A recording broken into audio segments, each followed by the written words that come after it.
Very few people understand how to live. They are born unconscious and die unconscious, never understanding the forces unfolding in their lives, never realizing that they are seeds of great potential, but without understanding their own development, often waste their full latent capabilities. Conception starts this grand cosmic theatre. The human being enters the maternal womb as a mere germinating seed, a spark of life beginning its sacred journey of development. For 9 months, the seed grows in the sanctified laboratory of the mother. When born, it has evolved into a new state, but remains far from complete. Like the blossoming of a flower or the ripening of a fruit, human development unfolds in stages, each governed by planetary forces. From birth to the age of 7, we live under the silver light of the moon, the ruler of infancy. We bask in the warmth of the home, cared for and protected. In this lunar period, the foundations are laid. For boys, the first testicular layer begins to take form. For girls, the ovaries emit essential life-sustaining principles.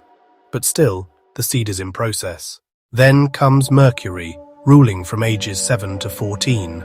The child enters school, learns, plays, socializes. Mercury agitates, inspires motion, and demands intellectual engagement. The sex of the child becomes more defined both physically and psychologically, as the second testicular layer and ovarian cells further manifest their purpose. At 14, Venus awakens within us. From 14 to 21, passion stirs. This period is ruled by Venus, the planet of love and sex. It is stated that this is the age of falling in love. Men and women begin to experience sexual restlessness because the sexual glands become activated. Venus stirs the third testicular zone in the male, and ovulatory shifts in the female. Yet this seed is not fully developed. It is still vulnerable.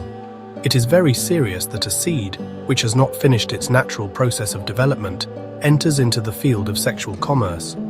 Undoubtedly, sexual intercourse is not advisable for seeds that have not yet completed their development. It is not proper for a male who is undergoing his second infancy or adolescence to copulate.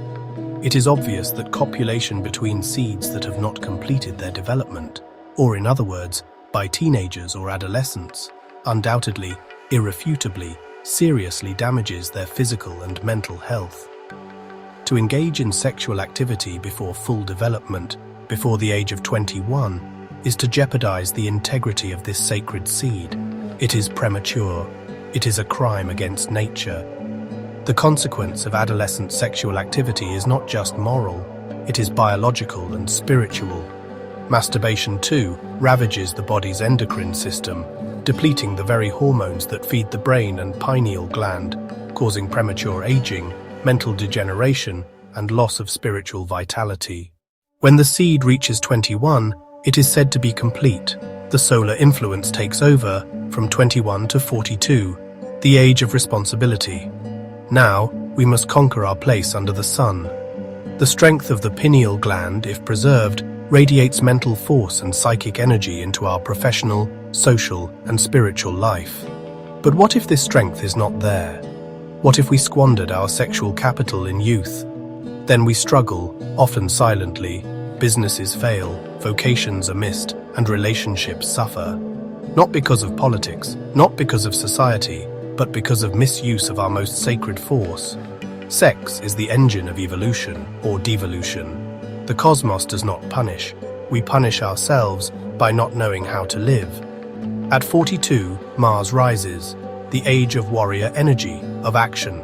From 42 to 49, we must build our sanctuary for old age, our home, our income, our legacy.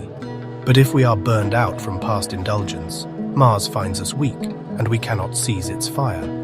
Mars helps us with its energetic potential, but unfortunately, many have abused sex during the cycles of Venus and the Sun.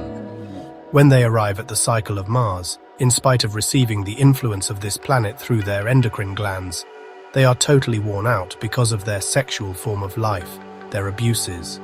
Therefore, they in no way know how to take advantage, as they should, of their share of the potential. The result is lamentable, not taking advantage as they should of the cycle of Mars. Then, as a consequence or corollary, there arrives a miserable old age. Old age arrives and finds us without any secure source of income. And now, instead of being useful in some way or another, at least to our grandchildren, we undoubtedly become an obstacle for the entire world. All this because of not knowing how to live. From 49 to 56, Jupiter, the generous patriarch, enters. He offers abundance, kingship, wisdom. He who gives the scepter to kings, the staff to patriarchs, and the horn of abundance to whomever deserves it. If we are bankrupt, sexually, mentally, spiritually, then Jupiter gives not the scepter, but the staff of the beggar. Whosoever has spent his sexual potential, has spent his vital values and his cosmic capital, reaps the consequences, misery, poverty, and humiliation in the cycle of Jupiter. From 56 to 63, Saturn, the Ancient of Days, comes to test us. He rules old age. Those who have planned, who have built a home, preserved their energies, are dignified elders. Those who haven't are burdens to themselves and others. Beyond Saturn lie Uranus, Neptune, and Pluto, realms reserved for initiates and adepts. These cycles belong not to the masses, but to those who have awakened their consciousness and earned the right to live beyond time. For those not on this path, this cycle of Saturn repeats, but in combination with the previous order of the planets. Ages 63 through 70 brings Saturn in combination with the Moon, ages 70 through 77 Saturn with Mercury, so on and so forth until death. Life is not chaos. It is governed by laws, by cycles, by forces that, once understood, empower us to live consciously. Let our seed develop, let our energy rise, and live not as a victim of fate, but as a master of destiny.